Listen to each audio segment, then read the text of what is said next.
This talk is entitled Exploring the Role of AI in Optimizing the Data Pipeline, and I am Danne Wu. In this era of digital transformation, data has become the new oil, powering innovation and growth across industries. Yet, as data continues to expand at an unprecedented rate, researchers and professionals face overwhelming challenges in making sense of the sheer volume of information available. Enter artificial intelligence, or AI, which has emerged as a game-changing solution to optimize the data pipeline and unlock the true potential of this invaluable resource. Today, we will explore how cutting-edge AI tools such as text-to-text platforms like OpenAI's ChatGPT, Jasper AI, and GitHub Copilot, as well as text-to-image platforms like DALL-E 2, Midjourney, and Stable Diffusion, are providing us with new, more efficient, yet potentially ethically questionable ways to source, analyze, and visualize data. First, a little background on myself. Again, my name is Danne Wu. I am an assistant professor of design technology in the Design BFA program at Queens College in Queens, New York. In this program, I teach classes that combine design thinking, creative thought with programming, data, engineering, and emerging technologies. I am also the founder of the data visualization design platform, Data Visual, that allows you to easily design templates for data-driven graphics to be outputted for interactive web interfaces as well as printed projects. I'm a design technologist consultant and work on a variety of creative projects, with many being related to data visualization, data storytelling, and custom design software and plugins for data-driven projects. Over the last few years, I have been exploring the possibilities of using machine learning and artificial intelligence for creative outputs.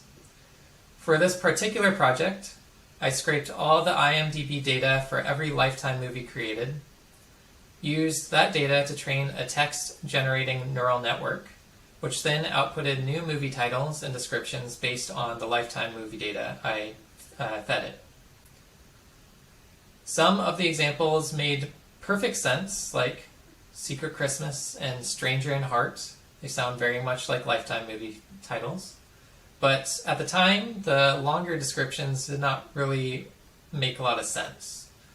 For example, Secret Christmas, the description read like this: a woman from the secret and her family, the secret, and her support is his family, and her life is a lost that he is a complete who is the love. Again, this was a few years ago, and these models have greatly improved since then. Over the last year, AI platforms and models have exploded, with the release of OpenAI's ChatGPT leading the way. The AI landscape for generative creative output has been overwhelming, with what seems like a new platform, model, or service being released every day. For me, with this extremely quick developing technology, I am excited and slightly nervous. To try to stay up to date on all the latest and greatest in the world of creative generative artificial intelligence, I have challenged myself to explore as many platforms as possible and produce a wide variety of creative outputs that include children's book stories using Jasper AI for text and Stable Diffusion for the illustrations, passing song lyrics into text-to-image and text-to-video AI platforms for generating animated music videos based off of the lyrics. And I have even started an AI cooking show where I prepare recipes generated by ChatGPT. All this is posted on my Instagram page, which is AI Collaborations. Considering my background in, and honestly obsession with, data, I have also explored how these AI platforms can be used to optimize the entire data pipeline, including collecting, cleaning, analyzing, and visualizing data. For these examples, I mainly focus on OpenAI's ChatGPT text-to-text platform and Midjourney's text-to-image platform. But there are many other options like Jasper AI for text outputs, GitHub's Copilot for outputting code, as well as DALL-E 2 or Stable Diffusion for outputting images, just to name a few. So let's go ahead and walk through the data pipeline and chat about how these generative AI platforms can help optimize how we work with data. So first is collecting and sourcing data. For this, there are quite a few ways to use ChatGPT to find data sources and data sets. The first being simply prompting ChatGPT to provide us with a list of links to sources around a topic of interest. For example, if I'm interested in finding data on how climate change affects extinction rates in the wild, I can merely prompt ChatGPT to provide me with 10 names, descriptions, and direct links to organizations or research papers on this topic. Once prompted, it does just that, outputs 10 possible sources where I can find this information. This is indeed much better than falling down the Google rabbit hole for hours on end. The only potential issue currently is that ChatGPT is trained on historical data and not connected to the internet, so you won't get the latest information provided to you.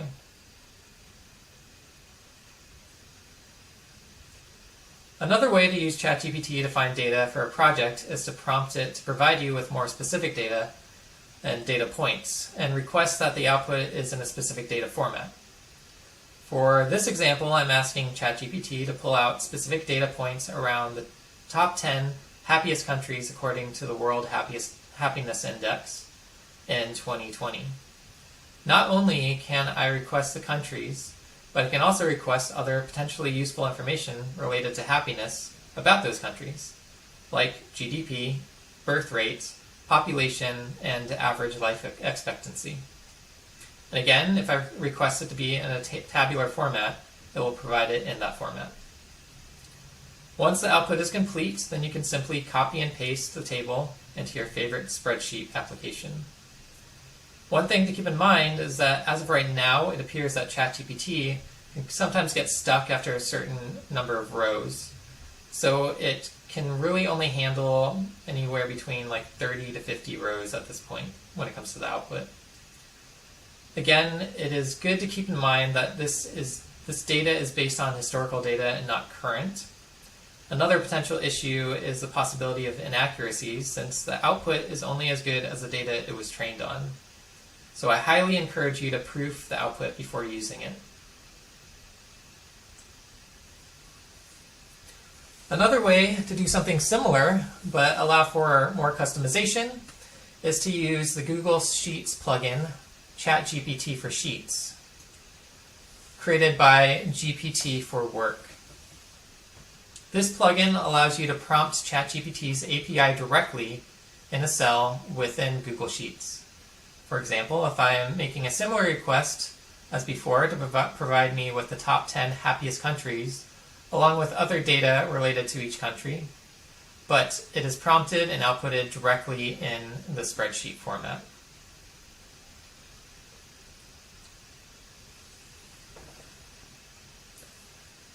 Another method of using ChatGPT for data collection is to prompt the platform to output code for scraping data from websites. For this example, we are asking ChatGPT to output a Python script using Beautiful Soup to scrape the artists and songs and all related information from the Billboard Top 100 websites. Generally, this method provides us with more of a starting point with the code and usually requires more modification by the user. Another alternative to that is being more specific with your prompt when it comes to what it's going to be scraping on the website itself.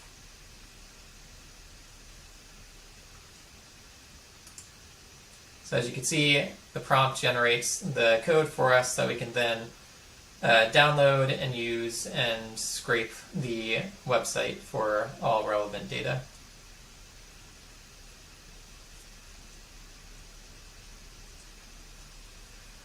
Cleaning data can be one of the most tedious aspects of the data pipeline. Using ChatGPT, this process is quite simple. In the prompt, you can ask ChatGPT to clean the dataset. Then copy and paste the data into the input field.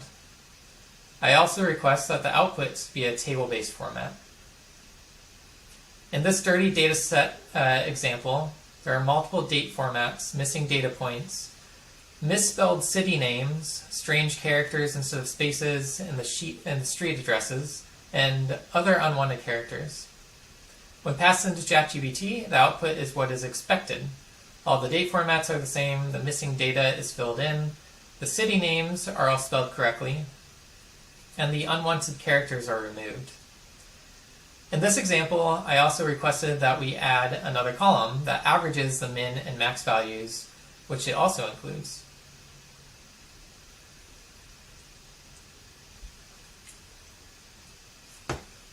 Another option for data cleaning and analysis is to use ChatGPT for Sheets in Google Sheets, which allows you to do more complex tasks when it comes to cleaning data, running sentiment analysis, and doing analysis on complex, unstructured data points. For this example, we are asking ChatGPT to do a count of this list of fruits, which is both in a somewhat complex format and has misspelled words. ChatGPT is smart enough to know that B-A-N-N-A-A should actually be banana and counts it as such.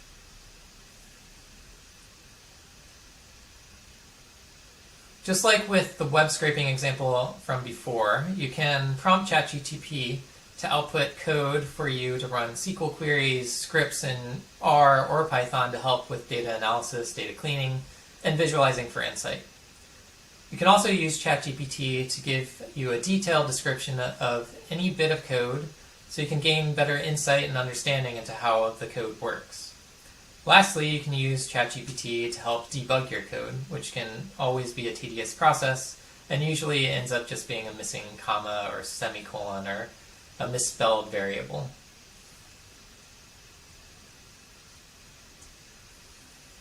When it comes to data visualization for presentation, I see platforms like ChatGPT as an educational tool as of right now. Considering ChatGPT was trained on a massive data set, which includes much of the written word, it makes it a more efficient alternative to the traditional internet search engines. For this example, we are prompting ChatGPT to provide us with the difference between a data visualization and an information graphic. We are also asking it to help us determine when we should use a line chart versus a bar chart versus a pie chart. And lastly, we can also ask it to provide us with just a brief history of data visualization, which it provides us in chronological order, starting with the 16th century BCE and ending in modern times. It also provides us with source links to learn more about any particular time period when it comes to the history of data visualization.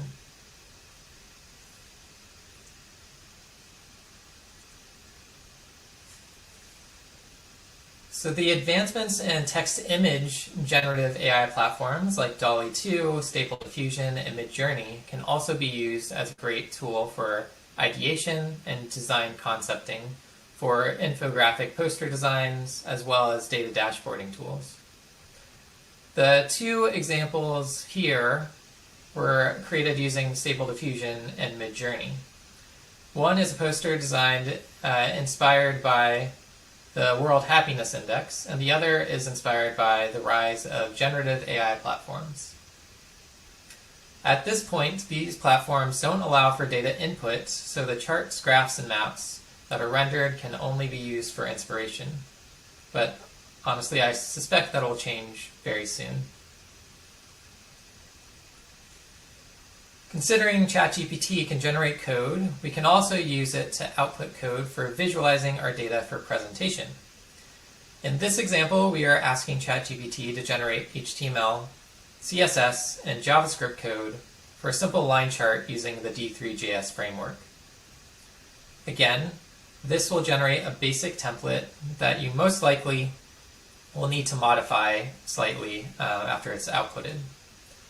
Keep in mind that this is only one example, and you could also generate code to to create data-driven visualizations in any other language, including Python, R, and even Adobe scripts for Illustrator, InDesign, and Photoshop.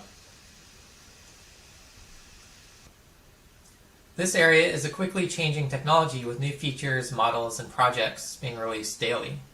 Here's some future updates and projects that I'm excited for. OpenAI soon will be including the ability to upload images to ChatGPT. So one example of this feature would be the ability to upload a chart or graph and ask it to basically reverse engineer it for you, and ultimately output the original data in a table-based format for you to download and use for other projects. Unfortunately, this feature isn't currently available to the public in ChatGPT yet, but I'm sure it will be soon.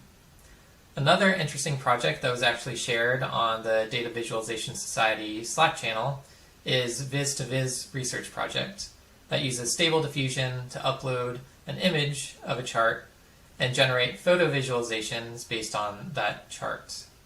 So in this example, you can see they uploaded a pie chart, outputted a beautiful photo rendering based off of that pie chart design. Then there's an area chart that also has a beach scene, and then two bar charts that basically stack images or give the height of images based off of the bar height as well. Lastly, I think it's a good idea to briefly talk about the potential ethical issues and questions we should ask around this technology. There are serious concerns around how these platforms were trained and the lack of transparency behind the data sets used to train them. We should be determining when these tools should be used and how to ethically incorporate them into our current methods and processes. How can we avoid bad actors from using these tools in harmful ways?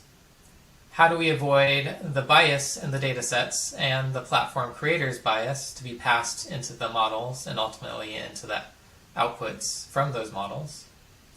How can we avoid the spread of misinformation when using these platforms and sharing their potentially flawed outputs? So just to reiterate, there is a lot ChatGPT and the hundreds of other generative AI platforms out there can do to optimize the way we collect, clean, analyze, and visualize data. That said, it is also important to remember how powerful and potentially harmful these platforms can be if not used responsibly. Considering these platforms and models are pretty much everywhere now and they won't be going anywhere, I believe it is important for everyone to be at least somewhat AI literate to better understand how these platforms and models work and how they should be used. I hope you found this talk insightful, and I thank you for your time. Please, if you have any questions, feel free to reach out at danny@dannywu.com or on social media. Otherwise, have a great rest of the conference. Thanks.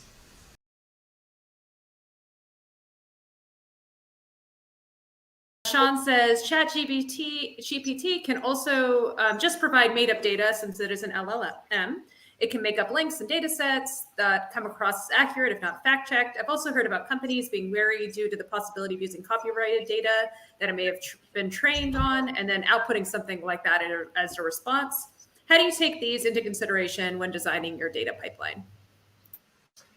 Yeah, so I touched upon the ethical issues and just the issues with the data that it's trained on and the data that it outputs. So I haven't used it for any projects personally when it comes to public-facing projects or things I just put out into the world just because of those issues. So right now, I personally am just playing around with them and exploring the platforms and just getting a better understanding of how they could potentially be used for my process when it comes to collecting, analyzing, cleaning, visualizing data. But I'm weary to use it for front-facing projects that I push out to the world for those exact reasons. So yeah, there's problems, lots of problems, lots of ethical issues and questions that should be asked. And I'm glad that they're being brought up, and I'm glad that's part of the conversation. So yeah, like I said, I'm excited but nervous of what the future holds when it comes to these platforms and models and technologies. For sure. And like you said, it's not going anywhere. So we'll figure it Yeah, out. I We have hope so. another question. We have another question. Can it be used to scrape poorly structured websites? So those that are not a table or tree structure, apparently a lot of governmental sources are like that. Yeah, I haven't tried it for anything that is hard to scrape when it comes to websites and just web scraping. I've only used it for like structured sites that what you would normally scrape using Python and some of these other tools that we've had in the past, because there's some structure, there's some understanding that this is some first and last name, this is other specific data types of data. So I haven't tried it, but I would assume that it's probably better than most other tools out there. I know that ChatGPT will soon be connected to the internet, so you could type in like a URL and it'll read the website for you and pull out important or meaningful data points. So I'm sure that's a possibility, but I personally haven't tried it yet. Great, thank you. I think personally, I found the IMDb, the Lifetime Project, so interesting. I'm just curious where you get your inspiration. Like, are you a huge rom-com fan? Do you love cooking shows? Is that why you went down those rabbit holes? Or is it just like the most interesting and relatable fodder for folks? Yeah, so my wife is obsessed with Lifetime movies, so I've watched a few too. I enjoy the Christmas themed movies, all 2 million of them. But yeah, so I've done a few projects that are related to lifetime data. That is one of them, and then I did another website that it's no longer working, but it's called Lifetime My Life, that basically connects you to or pulls data from your Facebook account and makes up a lifetime story around your Facebook data. So I don't know why I've done so many projects around lifetime, but for some reason I have, and I find it fun and interesting. No, I love that it's an ode to your spouse. That's great. Question from Clifton: do you have any recommended tools, websites, books to become AI literate? I mean, considering it's very new to the scene and became so popular over like 6 to 12 months, there's not a ton out there other than people ranting on Twitter and TikTok. There's no like books out there that I'm aware of, mainly because it changes so quickly. So whatever book comes out is going to be obsolete in like a month, most likely. So yeah, so I've been mainly just like playing around with OpenAI's platforms, exploring. Actually, there's an email list that you can become a part of. I forgot the name of it. It's like Big Bites or something like that. I'll try and find it and put it in the chat. But yeah, there's a couple email lists that get sent out daily or weekly with like the latest news, the latest information, the latest tools that are on the market when it comes to generative AI. I think it's called Ben's Bites or something like that. But I'll look into it and put it into the chat. Great, thank you. Benjamin also asks, any platforms you've seen that might have potential for game changing in the data viz world? It's either LIDA or LIDA from Microsoft as an example, Code Interpreter from OpenAI. Separately, where do you go to keep up to date with the latest in all this new tech? And you shared a little bit about that just now. Yeah, I haven't used either of those yet. So, I mean, those are two of like 2 million that are on the scene. So it's kind of hard to keep up with everything. But that's one reason why it's so daunting to kind of like get into it, just because there's so many platforms, so many models, so much out there that it's a little intimidating to like jump into the world of AI because of it. But yeah, I mean, just exploring, Google searching getting on these lists and getting newsletters sent to you on a daily or weekly basis. But yeah, just kind of seeing what's out there and playing with it and exploring the world of AI. But yeah, that's about it. Great. I personally loved, I noticed in some of your, the examples that you shared that you say please to ChatGPT, like you clearly want to be on AI's good side if anything goes down when it connects to the internet. So I love that. Cordial, yeah. You gotta be robot cordial. overlords take over, you know, you want to be on the good I side. saw that. I felt that, yeah. So maybe the question on everyone's minds that they're not asking, and I know Golri's had mentioned this too, you know, your opinion now, having been in this space for a little bit, I mean, is AI coming for all our jobs, or there are things that you still wouldn't feel comfortable like trusting and doing with this at this point in time? You talked about you don't really do it for professional projects. So is it just the ethical considerations, or is it just not the technology not there yet? No, I think it's more the ethical considerations and the potential, the possibility of spreading misinformation, which obviously I do not want to do. So that's the main reason why I don't use it for, or haven't used it for any professional projects yet. But technically speaking, it is mind blowing. It's very impressive. I still think it's going to be more of a tool that allows us to improve our processes and methods in every industry. So it's going to affect what we do, but I don't think it's going to replace us anytime soon. Great. Yeah, a lot of chatter right now about this topic. I love it. I would ask, so you talked about some of the things that are coming in the pipeline that you think are going to happen, you know, like being able to look at a graph and kind of reversing that and so on and so forth. So is there anything that's like your wish list that you want it to be able to do that's not there yet and you haven't heard anything about? Like what would be the dream for you that you could just offload for yourself and give to ChatGPT to take over?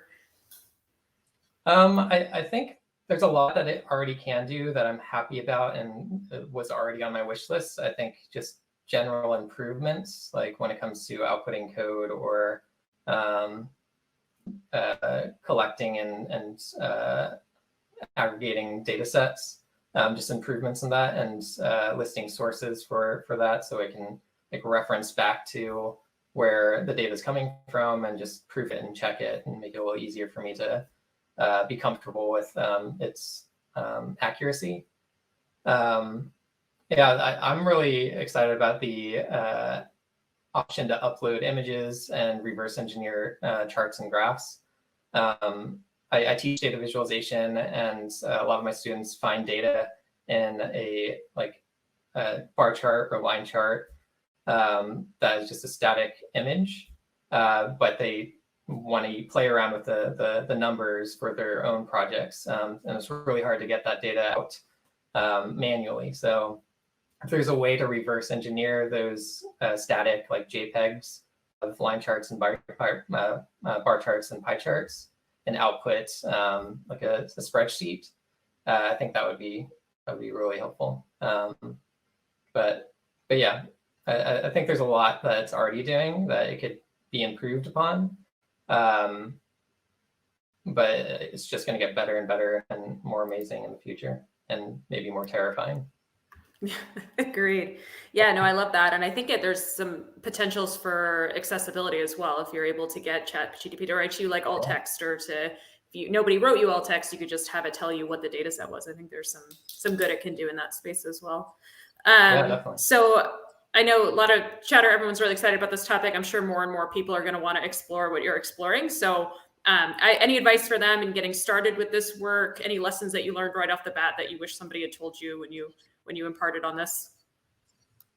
I think just not being afraid to jump into it and just start playing with it and seeing what you can and can't do. A lot of these platforms are free or have a freemium model, so you can gain access to it pretty easily.